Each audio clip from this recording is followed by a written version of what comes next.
وما كان لنفس أن تؤمن إلا بإذن الله ويجعل الرجس على الذين لا يعقلون قل انظروا ماذا في السماوات والأرض وما تغني الآيات والنذر عن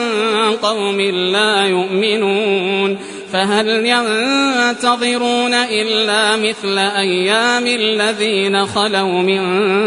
قبلهم قل فانتظروا إني معكم من المنتظرين ثم ننجي رسلنا والذين آمنوا كذلك حقا علينا ننجي المؤمنين.